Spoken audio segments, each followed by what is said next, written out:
jahil, wa zakirna minhuma nusina, ingatkan kami perkara yang kami telah lupa, wa ja'alna tilawatahu ana al-lail wa atrafan nahar. Ya Allah, bila kesempatan masa kepada kami untuk kami dapat membaca Al-Quran pada waktu siang dan malam. Wa ja'alna hujjatan ya rabbal alamin, dan jadikan Al-Quran itu ya Allah sebagai hujjah kepada kami kalau kami menghadapmu di hari akhirat kelak. Amin ya rabbal alamin. Yang saya hormati lagi, saya kasihi Fadilatul Imam dan Bilal, pengusi juga seluruh jawatan kuasa surau Lildus Salihin. Mudah-mudahan ketika mana kita berada di atas muka bumi Allah Subhanahu wa taala, kita berkumpul di tempat berkumpulnya orang-orang yang soleh. Mudah-mudahan Allah Subhanahu wa taala juga akan mengumpulkan kita di tempat yang sama di dalam syurga Allah Subhanahu wa taala ketika mana kita bertemu dengan Allah Subhanahu wa taala buat selama-lamanya. Jadi pada malam ni kita sambung. Dalam catatan saya, kalau saya salah tolong beri teguran, pada halaman yang ke-292, betul tak? 291 dalam bab fadilat zikir, adab dan peraturannya. Jadi kita dah masuk pada bab yang ke-6, iaitulah berkaitan dengan satu amalan yang menjadi tuntutan kepada setiap mereka yang beriman kepada Allah Subhanahu wa taala. Yang mana Allah Subhanahu wa taala menyebutkan, a'udzubillahi syaminal alim minasyaitonir rajim, ya ayyuhalladzina amanu zkurullaha zikran katsira. Wahai orang-orang yang percaya kepada Allah, sebutlah Allah Ta'ala itu dengan sebutan yang banyak. Maknanya tuan-tuan, Allah Subhanahu Wa Ta'ala antara sifat yang terpuji, yang perlu ada bagi sekalian mereka yang beriman kepada Allah, dengan memperbanyakkan kita memuji dan juga menyebut nama Allah Subhanahu Wa Ta'ala. Kerana apa? Kerana Allah Subhanahu Wa Ta'ala yang menjadikan kita. Bahkan Allah Subhanahu wa taala ini sebagai tempat pergantungan, pengharapan kita kepada Allah Taala. Sehingga kan Allah Taala menyebut, iaitulah wa qala rabbukum ud'uni astajib lakum, dan berdoalah kepadaku astajib lakum, aku akan makbulkan doa kamu. Jadi setiap dalam kehidupan kita ini tidak terlepas daripada pergantungan kita kepada Allah. Baik kita bangun daripada tidur, kita buat perlakuan, apa juga bentuk perbuatan kita ni adalah dengan izin daripada Allah Subhanahu wa taala. Jadi cara untuk kita nak memberikan kesyukuran kita kepada Allah, antaranya adalah dengan kita memperbanyakkan zikir kepada Allah Subhanahu wa taala. Yang kedua, dan firman Allah Taala, fazkuruni azkurkum. Dalam surah Al-Baqarah pada ayat yang ke-152, Allah Ta'ala menyebut, iaitulah maka sebutkanlah aku, nescaya aku sebutkan kamu. Maknanya bila kita ingat kepada Allah, Allah juga akan mengingati kita. Jadi tuan-tuan macam Allah Ta'ala, berapa jam lagi kita akan memasuki tahun baru Hijriah. Kita nak masuk dah bulan Muharram. Allah saat sangat kan Razak. Boleh jadi kita duk rasa macam baru habis raya ya, kan? Ni dah masuk dah bulan, nak masuk dah bulan Muharram, tuan-tuan yang dirahmati Allah. Jadi bagaimana antara kisah yang berlaku dalam peristiwa hijrah baginda sallallahu alaihi wasallam, bila mana di dalam satu perbincangan, iaitulah di Darun Nadwah. Darun Nadwah ni serupa sidang dun ataupun parlimen lah pada waktu dan ketika ini. Pembesar-pembesar musyrikin Mekah ni mereka berkumpul untuk apa? Untuk nak bincang macam mana cara kita nak membunuh Muhammad. Sebab apa? Sebab semakin hari ini semakin bertambah bilangan mereka yang memeluk agama Islam. Jadi timbul satu perasaan cemas kepada mereka. Tak boleh jadi ni. Kan tokai-tokai judi ni abang, kalau semua ikut Muhammad ni, habislah bisnes judi kami ni. Kan siapa nak tikam pula? Contohlah tuan-tuan. Kan tokai-tokai arak kan, habislah kalau semua ikut Muhammad ni, pakai semua tak minum arak. Al-qam wal maisir. Maka siapa nak bagi untung kat kami? Maka ketika itu tuan-tuan dan rahmati Allah, mereka pun buat satu perbincangan yang serius untuk nak cari solusi macam mana kami nak membunuh Muhammad bin Abdullah ini. Tuan-tuan yang dirahmati Allah, maka ringkaskan cerita tuan-tuan, hasil daripada perbincangan di Darun Nadwah itu, maka timbullah satu cadangan daripada Abu Jahal. Siapa Abu Jahal? Bapa menakan Nabi SAW. Dia beritahu kalaulah seorang saja yang pergi bunuh Muhammad, maka kabilah Bani Hashim ni akan pi tuntut bela. Sebab Arab jahiliah ni tuan-tuan, sehinggalah pada waktu dan ketika ini dia ada sifat asabiyah, yakni kesukuan. Kalau siapa pi buat pada seseorang, kabilah tu akan pi timbal balik, balas balik tuan-tuan ya Allah. Maka apa yang berlaku tuan-tuan yang dirahmati Allah Subhanahu Wa Taala, mereka pun buat satu cadangan supaya dalam setiap kabilah tu hantar seorang pemuda yang paling kuat. Maknanya kalau ramai-ramai pi bergabung, pi bunuh Muhammad serentak, maka siapa pun tak tahu siapa yang bunuh, sebab kuantiti yang ramai, jumlah yang ramai. Maka apa yang berlaku tuan-tuan yang dirahmati Allah Subhanahu Wa Taala, ringkaskan cerita, ada seorang lelaki yang menyokong tindakan tersebut. Siapakah lelaki itu? Tidak lain dan tidak bukan tuan-tuan ya Allah, lelaki itu adalah iblis yang menyamar menjadi manusia. Saya pernah tulis satu artikel berkaitan dengan perancangan jahat iblis di Darun Nadwah bersempena dengan sambutan Ma'al Hijrah terbitan Jakim. Tuan-tuan ya Allah Ta'ala, cuba kita muhasabah. Punya bencinya iblis ni kepada Nabi SAW sampai sanggup untuk apa? Untuk nak bagi sokongan kepada cadangan untuk nak bunuh Muhammad bin Abdullah. Jadi kalau dalam hidup kita tuan-tuan ya Allah, bila kita nak ikut sunnah Nabi, kalau kita nak melakukan perkara yang disukai oleh Nabi SAW, adanya banyak ujian, adanya banyak cabaran, itu benda yang biasa. Dalam sebuah hadis yang dikatakan oleh Imam Abu Daud, kata Nabi SAW, Nabi bagi kepada kita antara amalan, kalau boleh tuan-tuan kita cuba amal bagi yang belum beramal. Kita baca Bismillahilladzi la yadurru ma'asmihi syai'un fil ardi wala fis sama' wa huwas sami'ul alim. Salasa marrat kata Nabi, 3 kali. Kalau kita baca zikir ini, kalimat ini pada waktu pagi, Allah akan pelihara kita sampailah waktu petang. Kalau kita baca pada waktu petang, Allah Ta'ala akan pelihara sampailah keesokan paginya tuan-tuan yang dirahmati Allah SWT. Dia benda ni nak bagi mudah ni, biar kita istiqamah. Tara nak istiqamah tu tuan-tuan yang susah dah. Dan kita istiqamah ni mudah dah. Sebab tu tak pelik kalau kita tengok para salafus soleh yang terdahulu, ulama-ulama yang terdahulu, ada daripada kalangan mereka yang mengkhadarkan amalan-amalan sunnah. Walaupun amalan sunnah tuan-tuan. Sebab apa? Sebab dia dah jadi kelaziman. Saya ambil contohlah dengan amalan yang kita nampak macam ringkas ni. Kalau di tempat tuan-tuan ni, sementara nak turun tangga tu, daripada keluar pintu kita, turun tangga pi nak ambil slipper kita tuan-tuan, sampai ke kenderaan kita, habis dah tuan-tuan baca. Kata Nabi SAW, Allah akan pelihara dia daripada bala dan juga musibah. Ini tuan-tuan yang dirahmati Allah SWT. Ini jadi amalan kepada kita. Sebab tu hadirin Allah ni, kita nak masuk dalam awal Muharram, pastinya dalam kehidupan kita ni, setiap daripada kita pastinya ada impian, ada perancangan, dan kita kena ingat setiap perancangan itu adalah dengan keizinan daripada Allah. Sebab tu yang kita sebut wallahu khairul makirin, Allah tu sebaik-baik perancang. Jadi berbalik kepada kisah tadi tuan-tuan ya Allah, bila mana Nabi SAW keluar daripada kediaman Nabi, Nabi dapat wahyu, maka antara tindakan Nabi minta sepupu Nabi SAW, yakni Sayyidina Ali kamallahu wajhah, ganti tempat tidur Nabi SAW.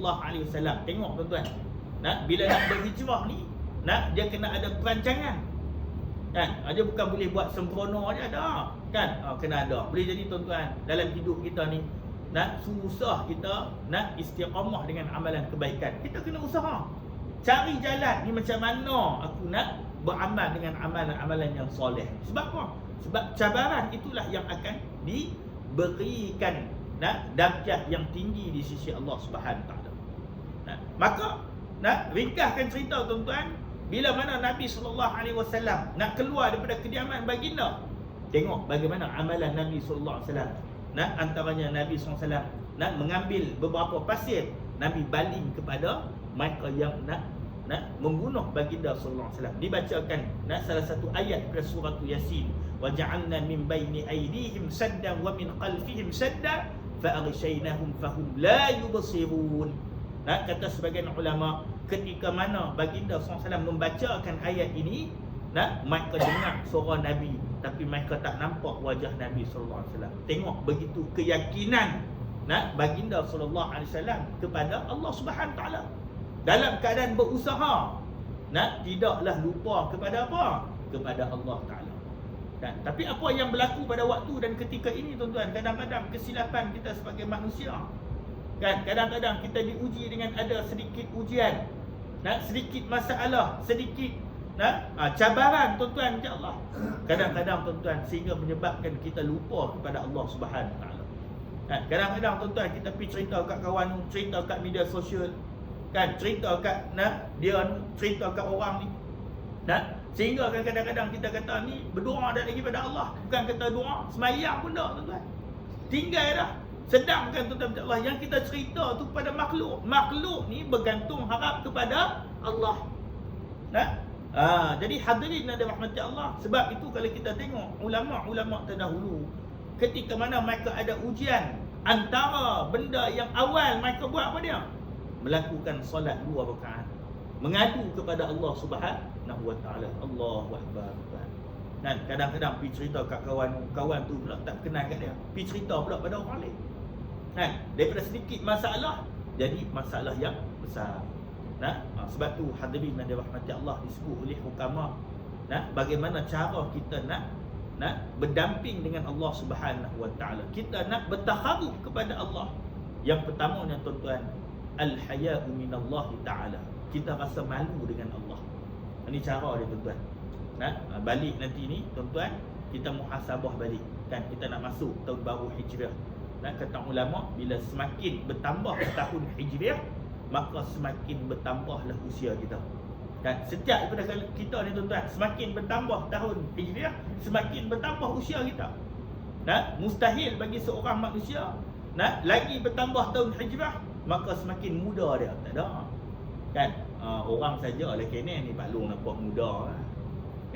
Dia saja je duduk kat kedai kopi ni, kita kata kira kali dengan dia ni. Bukan dia. Tapi hakikat dia tidak. Maka ketika itu hadirin yang dirahmati Allah, tengok bagaimana amalan baginda sallallahu alaihi wasallam ini mengajar kepada kita, selain daripada kita berusaha kepada Allah Ta'ala, maka jangan kita lupa untuk kita bertawakal kepada Allah. Kaedah yang pertama tadi kita sebut, iaitulah malu kepada Allah Subhanahu Taala.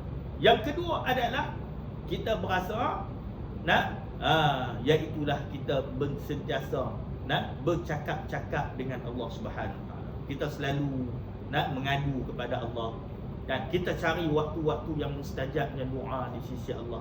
Sebab tu tuan-tuan, waktu yang mustajab doa ni tak lama. Bila antaranya bainal azan wal iqamah, di antara azan dan iqamah. Antaranya bila? Hari Jumaat. Antaranya di antara 2 khutbah. Itu tak lama. Berapa ramai dalam kalangan kita tuan-tuan, antara 2 khutbah duduk tidur lah. Saya tahu lah sebab kita duduk baca khutbah, tengok habis. Nak tunggu pula Jumaat yang berikutnya. Tu masa tu singkat. Dalam ibadat solat kita waktu bila? Bahkan keseluruhan solat itu adalah waktu yang mustajab doa. Tetapi 2 waktu yang utama. Yang pertamanya ketika mana kita sujud kepada Allah. Tu waktu yang kita hampir kepada Allah SWT. Antara yang lain, iaitulah ketika mana selepas daripada kita membacakan tasyahud akhir. Sebelum kita memberikan salam yang pertama. Salam yang pertama ni rukun di dalam solat. Di antaranya itu, waktunya itu adalah waktu yang mustajabnya doa di sisi Allah Subhanahu Wa Taala. Kan? Kita tengok dalam bulan Ramadan misalnya. Iaitulah ketika mana di antara waktu Lailatul Qadar. Ini tak lama. Ini tuan-tuan yang dirahmati Allah Subhanahu Wa Taala. Jadi sebab tu kita renung balik, bila kita nak melakukan ketaatan pada Allah, kita nak buat amalan-amalan sunnah baginda SAW ni, banyaknya ujian kan. Nak tengok tuan-tuan pukul 3 pagi kan, game World Cup, senang dia tuan-tuan kan. Ni saya kata kat saya lah, bukan kata tuan, ni saya kata kat saya kan. Tapi nak bangkit malam Allah, nak qiyamul lail ni Allah susah lah. Saya tengok ada satu masjid di negara kita ni, alhamdulillah kan, dia buat program sama anak muda, tengok World Cup dan bersama buat ibadat qiyamul lail. Jadi dua-dua dapat kan. Itu antara kaedah lah kan, kita nak mengimarahkan rumah Allah Subhanahu Wa Taala. Ini hadirin dan rahmat Allah. Jadi bila kita nak buat ujian, nak ketaatan pada Allah ni, akan adanya ujian-ujian.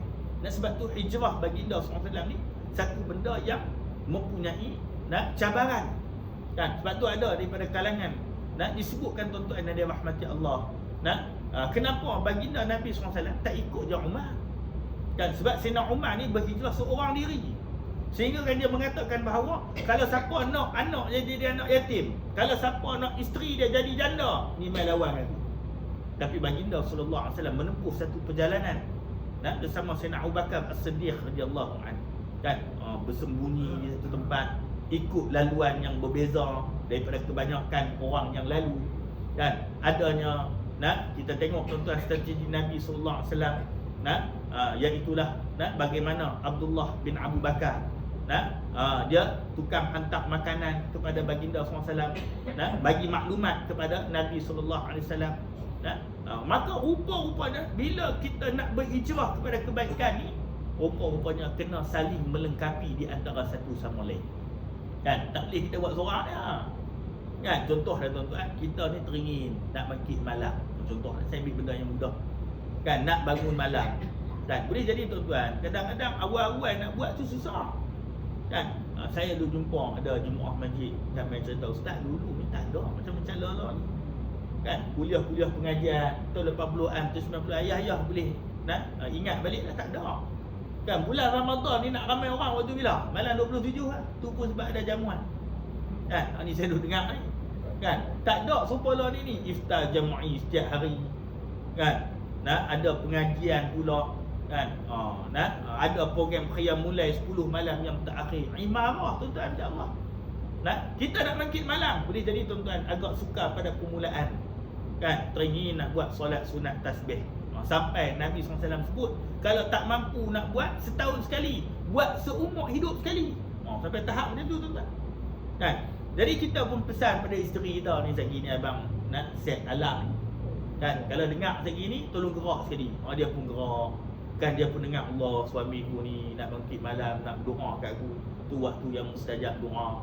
Ni tuan-tuan insya-Allah kan. Tapi kalau dalam hidup kita, mindset kita ni, Allah sekali ni tu imam baca solat tasbih habis kan, duk fikir negatif, sampai bila pun tuan-tuan takkan buat. Tuan-tuan percayalah tuan-tuan. Tapi kalau kita duduk bersama dengan orang-orang yang soleh, yang mengingati kita dengan kebaikan, maka insya-Allah akan terdorong perkara-perkara tersebut. Ini hadirin dan dirahmati Allah. Maka Allah Taala menyebut, bila kita ingat kepada Allah, maka Allah Subhanahu Taala juga akan mengingati kita. Bukan saja Allah, tetapi para malaikat juga menyebut-nyebut nama mereka yang melakukan ketaatan kepada Allah Subhanahu Taala. Sebab tu tuan-tuan, ganjaran kepada amalan-amalan soleh ni besar. Saya ambil contoh manasik ibadat haji. Nak buat haji ni tuan-tuan, kerja yang berat, kerja yang susah kan. Duduk tengah panas, kena sesak kan, kan nak kumpul duit kan. Tu semua melibatkan pengorbanan. Tu kadang-kadang ada orang dia tu kaya boleh tapi pakej mahal. Senang tuan-tuan. Ujian orang kaya ni boleh jadi kalau kita duduk tempat dia, boleh jadi kita pun susah nak berkeluar 200-300 ribu tuan-tuan kan. Maka hadirin dan rahmat Allah Subhanahu taala, maka apa yang berlaku melibatkan kepada pengorbanan. Sebab tu Nabi SAW sebut al-hajjul mabrur laisa lahul jaza' illa al-jannah. Haji yang mabrur itu tak ada balasan yang lain melainkan syurga Allah Subhanahu wa taala. Allahu akbar. Ni nak dapat syurga ni bukan senang. Kan? Ni hadirin dan dirahmati Allah. Baik, yang ketiga kata musannif, dan firman Allah Taala, wazkurullaha katsiran la'allakum tuflihun.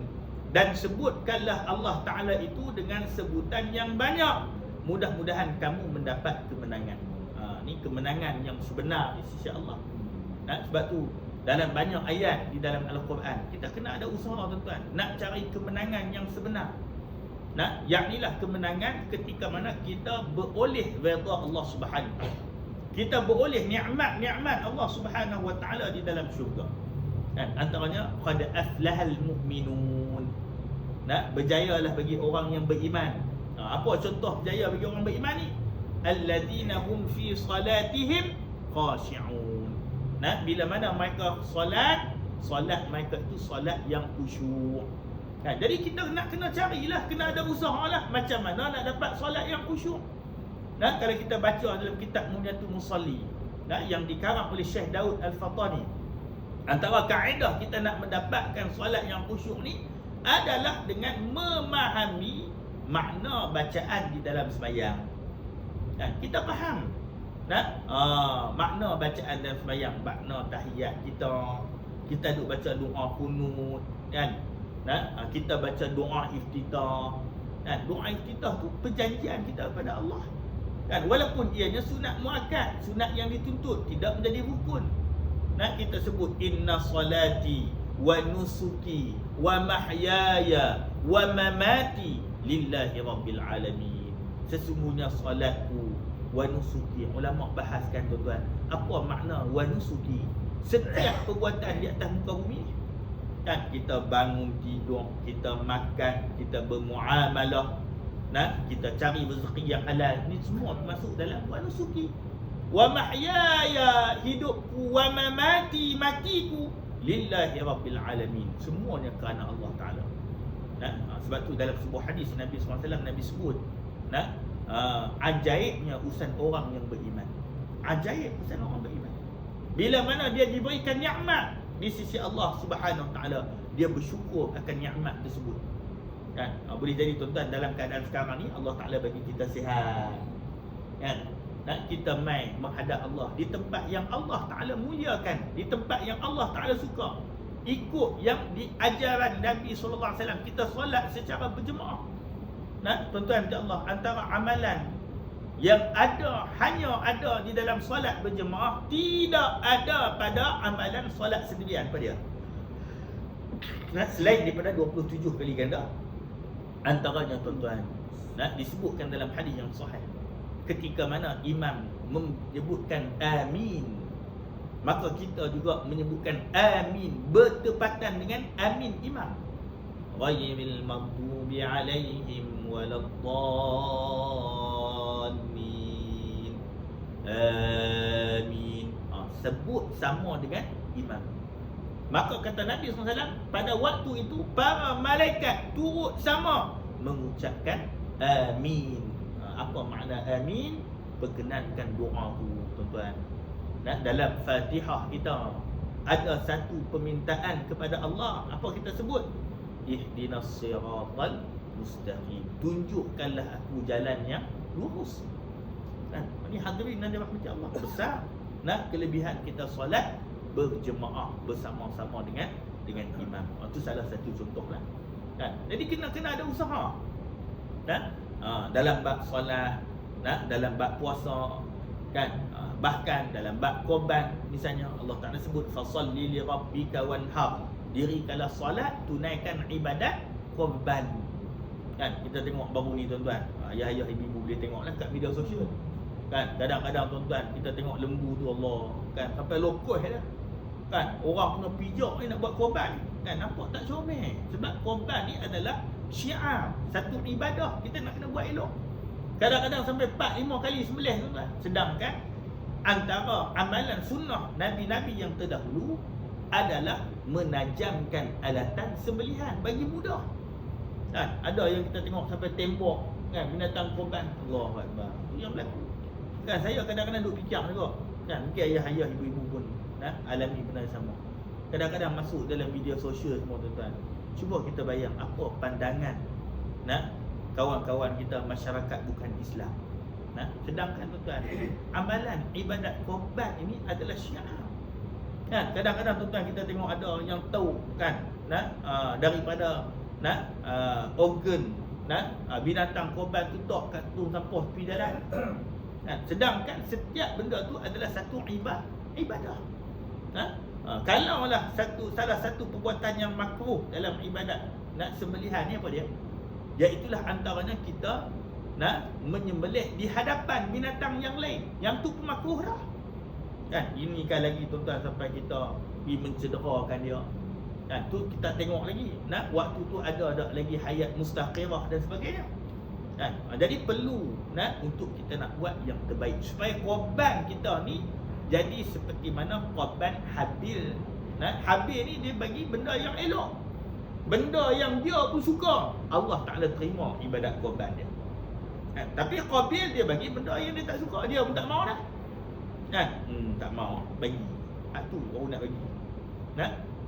Sebab tu Nabi SAW minta kepada kita supaya kita bagi antara ciri binatang yang tak boleh untuk dibuat ibadat korban. Antaranya apa? Yang terlalu kurus, yang sakit, yang tempang kakinya dan buta kedua belah matanya. Ini hadirin yang dirahmati Allah. Jadi nak bagi tu bagi benda yang elok. Dan termasuk juga dalam pengurusan ibadat korban. Ni kadang-kadang kita tengok kan ada kes dapat kat orang daging tu busuk dah rupanya. Dah lama dah. Sebab tu dalam ibadat korban ni beza daging korban dengan daging akikah. Daging korban ni kita bagi dalam bentuk mentah. Sebab apa? Supaya manfaat dia tu dalam tempoh yang lama. Dan ada pun daging akikah dalam bentuk yang bermasak. Supaya apa?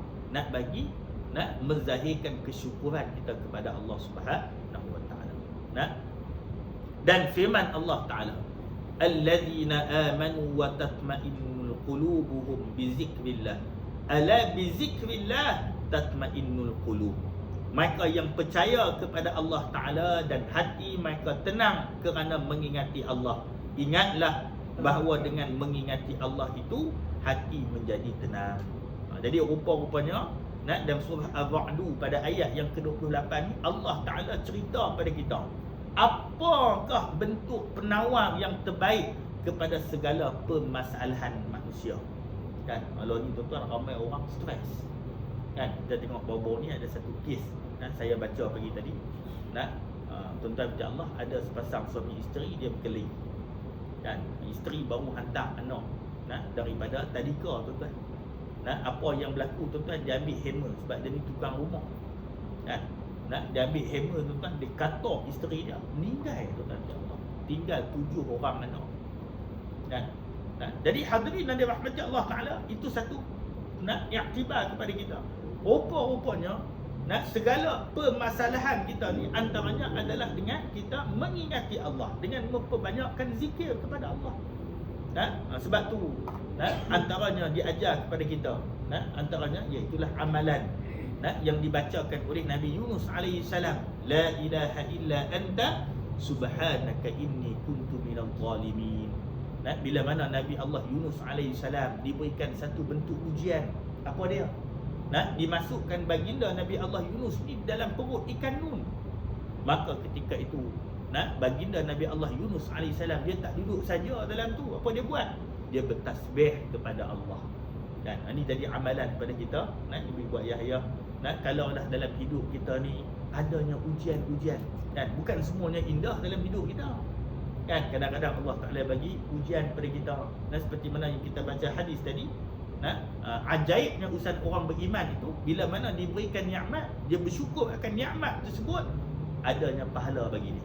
Bila dia diberikan ujian, dia bersabar akan ujian tersebut, adanya juga pahala baginya. Allahu Akbar tuan-tuan. Rupa-rupanya 24/7 tuan-tuan.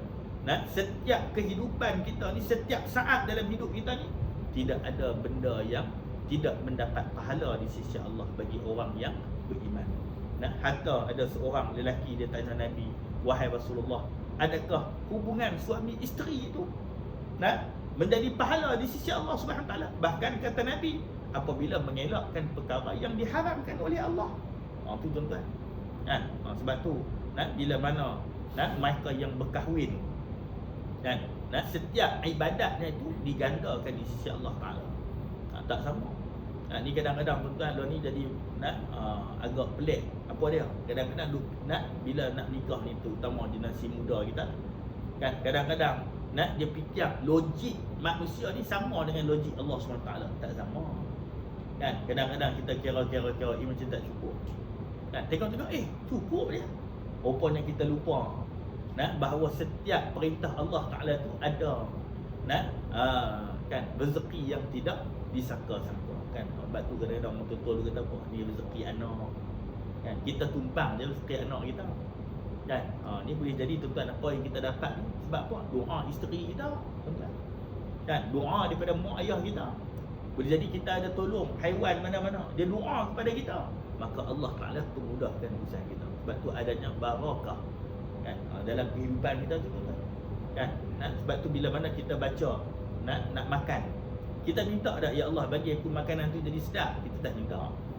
Yang kita sebut apa? Allahumma barik lana, ya Allah berkatilah kami. Maknanya bila setiap apa yang ada dalam hidup kita ni adanya berkat, maka benda itu akan bawa manfaat kepada kita kan. Kehidupan kita berkat tuan-tuan kan. Masa kita berkat. Ada orang tuan-tuan 24 jam apa tak boleh buat. Tapi ada orang tuan-tuan 24 jam dia boleh buat macam-macam. Boleh baca Quran boleh buat solat duha kan. Dia boleh kerja kan. Kerja dia siap dengan baik urusan dia mudah kan. Pengenalan kita tuan-tuan, kita bertemu dan berpisah kerana Allah Subhanahu Taala kan. Tu tuan-tuan antara kehidupan yang berkat kan. Ni hadirin dan dirahmati Allah, kadang-kadang kita terlupa tentang keberkatan itu. Jadi setiap bila mana ada dalam amalan-amalan kita adanya barakah, adanya keberkatan. Saya beri contoh tuan-tuan perhubungan kan. Sebab tu antara golongan yang mendapat naungan di sisi Allah Subhanahu Taala ketika mana yaumul mahsyar. Mudah-mudahan tuan-tuan kita tergolong dalam 7 golongan itu. Pada malam ni tuan-tuan saya nak bawa 2 saja. Dan baru di khutbah Jumaat Penang ada sebut berkaitan dengan antara golongan yang mendapat naungan di sisi Allah. Ketika mana huru-hara kiamat, 2 ni mereka jadi VVIP, very very important person. Tuan-tuan insya-Allah. Jadi dalam waktu keadaan kita ni saya ambil 2 daripada 7. Yang pertama, mereka yang hatinya berpaut pada rumah Allah. Tuan-tuan, kalau boleh kita istiqamahkan amalan yang kita duk sedia buat ni sampai ke akhir hayat kita tuan-tuan insya-Allah. Dan kita pergi mana-mana kita rasa nak berdamping dengan rumah Allah kan. Kita rasa selesa. Kalau kita tak datang ke rumah Allah ni, satu benda yang rugi pada kita. Saya pernah jumpa tuan-tuan, ada seorang hamba Allah tuan-tuan. Sekali tu dia sakit. Sekali tu kita pun pergi ziarah lah. Kami sampai tu tuan-tuan, dia menangis. Seorang Pak Haji dia menangis. Saya tanya dia sebab apa lagi? Dia kata bukan menangis kerana sakit ya Ustaz. Sebab apa? Sebab rindu nak pergi masjid. Allahu Akbar.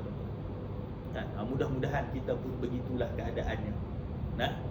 Allah Ta'ala pilih kita mereka yang hatinya itu berpaut kepada rumah Allah Subhanahu Wa Ta'ala. Kita rasa tenang bila kita buat ibadah di dalam rumah Allah Subhanahu Wa Ta'ala. Yang kedua, iaitulah mereka yang bertemu dan berpisah kerana Allah. Apa makna bertemu dan berpisah kerana Allah Subhanahu Wa Ta'ala? Dalam perhubungan kita tuan-tuan tidak ada benda yang mendatangkan kemukaan Allah. Ada orang tuan-tuan kadang-kadang kan dia baik dengan seorang sebab apa? Sebab kawan tu ada harta. Kan dia baik dengan seseorang sebab apa? Ada kepentingan tertentu. Kan?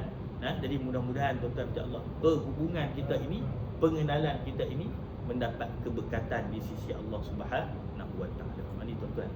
Sebab tu akhir zaman dan saya nak ingatkan diri saya sendiri, kalau dalam hidup kita bertemu ada orang yang mengingatkan kita kepada Allah Subhanahu Wa Ta'ala.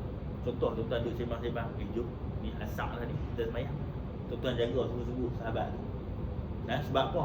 Orang macam ni tak banyak ada ketika mana pada akhir zaman. Mereka yang bertemu dan berpisah kerana Allah SWT. Dan boleh jadi tuan-tuan kita ada buat silap apa-apa kan, dia bagi ingatan kepada kita tuan-tuan. tanzim kepada kita. Kadang-kadang ada orang tuan, ada kawan tegur dia marah. Dan sedangkan boleh jadi teguran itu asbab daripada kasih sayang Allah Ta'ala. Allah gerakkan dia tu untuk nak bagi teguran kepada kita. Itu kesilapan. Tapi ada orang dia suka, orang puji dia semedang. Walaupun dia buat salah, orang puji. Contoh apa? Bos-bos contoh dia. Ada orang suka tertipu. Itu yang berlaku. Jadi bila mana kita ingat kepada Allah Ta'ala ni, ala bizikrillahi tatmainnul qulub. Dengan kita ingat kepada Allah, hati kita akan jadi tenang. Saya ada baca satu artikel tuan, bagaimana negara-negara maju, antaranya Korea, Jepun, ada dalam kalangan masyarakat mereka tuan-tuan, sebab mereka ni living cost hidup terlalu tinggi. Kalau tuan-tuan tengok ada penempatan seperti mana sangkar haiwan tuan, sebab harga kediaman terlalu mahal. Jadi mereka duduk dalam rumah sangkar, tuan-tuan boleh tengok dekat media sosial. Jadi apa yang berlaku tuan-tuan, antaranya berlakunya bunuh diri yang terlalu ramai. Dan ada dalam kalangan mereka, cara mereka nak release tension mereka ni, antaranya di rumah mereka ni dia sedia macam keranda. Dia buat macam keranda tu, kalau dia rasa stres apa semua, dia akan duduk dalam keranda tu berapa lama dia akan keluar. Agama kita tak ajar macam tu. Yang diajar kepada kita adalah kita mencari waktu yang terbaik untuk kita berdamping dengan Allah Subhanahu Wa Taala. Antaranya sepertiga malam, qumil laila illa qalila. Kita bangun mengadu pada Allah, cerita kepada Allah. Apa yang kita nak ceritakan kepada Allah, kita sebut pada Allah. Sebab tu hadirin insya Allah, disebut oleh baginda sallallahu alaihi wasallam, ada dua air yang tidak akan disambar oleh api neraka Allah. Air yang pertama adalah air mata yang keluar kerana takutkan Allah Subhanahu Wa Taala. Ini susah benar. Kita nak bangun, nak berdoa kepada Allah, cerita, minta ampun kepada dosa-dosa kita, terbit air mata kita tuan-tuan, air mata itu akan dihindarkan daripada disambar oleh api neraka Allah Ta'ala. Yang kedua, air penuh mereka yang berjuang di sisi Allah Ta'ala. Ini kita duduk jalan menuntut ilmu agama tuan-tuan. Boleh jadi sekarang ni kita tak berperang dah. Boleh jadi tuan-tuan, ada daripada kita ni boleh jadi perjalanan dia tu nak menuntut ilmu. Saya kadang-kadang jadi satu inspirasi tuan-tuan. Saya jumpa orang pencen kadang-kadang, dia main cerita ni, ustaz, saya ustaz alhamdulillah rasa tenang. Lepas daripada pencen, setiap malam dia boleh hatung, malam ni ngaji kitab ni ustaz ni, esok ngaji kitab ni dengan ustaz ni. Allahu akbar tuan-tuan. Tuan-tuan bayang tak, andai kata dalam tempoh dia duduk mengaji tu tuan-tuan, Allah Ta'ala tarik nyawa dia dalam keadaan dia mati syahid di jalan Allah Subhanahu Wa Taala dalam menuntut ilmu agama. Allahu akbar tuan-tuan. Sebab tu bila mana ada dua hasad yang dibolehkan, ni dalam hadis Nabi. Hasad yang pertama yang dibolehkan adalah bila mana seseorang itu diberikan harta kekayaan, dia boleh menginfakkan di jalan Allah. Kita boleh cemburu. Kita pergi masjid mana-mana, Allah cantiknya masjid ni, ni toke tu yang infak tu. Boleh jadi ada cemburu kita. Boleh jadi anak kita nanti mudah-mudahan kita bagi dia mengaji elok-elok, mudah-mudahan dia pun jadi orang yang bermanfaat kepada umat. Yang kedua, iaitulah mereka yang diberikan ilmu dan mereka mengamalkan ilmu yang mereka belajar. Ini kita kena ada perasaan jealous kepada orang-orang macam ni. Itu tuan-tuan insya-Allah. Ni kadang-kadang kita terbalik. Saya duduk dengar kawan-kawan yang menega tuan-tuan, Allah dia kata kadang-kadang nak cerita perangai manusia ni macam cemburunya. Kadang-kadang tuan-tuan kita tengok ada kawan-kawan kita bukan Islam boleh menega sebelah punya belah ya. Tapi ada dalam kalangan masyarakat kita tuan-tuan bermusuhan sesama mereka. Ini tuan-tuan yang dirahmati Allah Subhanahu Wa Taala. Jadi amalan kita ni kita kena cari waktu-waktu seperti mana salah satu contoh yang kita sebutkan tadi, iaitu waktu-waktu yang mustajabnya doa. Di saat orang lain duduk tidur, kita bangun, kita mengadu kepada Allah Subhanahu Wa Taala, kita cerita kepada Allah, Jadi itu juga satu amalan yang kita usaha untuk nak melakukannya. Dan firman Allah Subhanahu Wa Taala, sebab tu orang yang beriman ni tuan-tuan, kita tengok kadang-kadang ulama-ulama terdahulu, kalau nak kira masalah mereka ni lagi banyak daripada kita, ujian mereka ni lagi besar daripada kita. Sebab apa tuan-tuan? Dalam kehidupan mereka itu kehidupan yang tenang. Sebab kebergantungan yang tinggi kepada Allah Ta'ala, keyakinan mereka kepada Allah. Bahkan mereka tidak takut kepada apa yang telah disediakan oleh makhluk. Ini tuan-tuan dan dirahmati Allah. Jadi insya-Allah kita akan sambung. Dan firman Allah Subhanahu Wa Ta'ala di dalam surah An-Nisa pada ayat yang ke-13, fa idza qadaytumus salata fazkurullaha qiyaman wa qu'udan ala junubikum. Apabila kamu telah menyempurnakan sembahyang kamu, maka berzikirlah kepada Allah Ta'ala dengan keadaan berdiri, duduk dan berbaring. Jadi kita akan tengok apakah maksud yang akan telah Allah Subhanahu Ta'ala sebutkan di dalam ayat ni.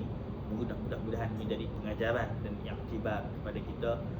Mudah-mudahan kita tergolong dalam kalangan mereka yang sentiasa mengingati Allah Subhanahu Wa Ta'ala, sentiasa bersangka baik kepada Allah Subhanahu Wa Ta'ala, dan sentiasa kebergantungan yang tinggi kepada Allah Subhanahu Wa Ta'ala. Wallahu ta'ala a'lam.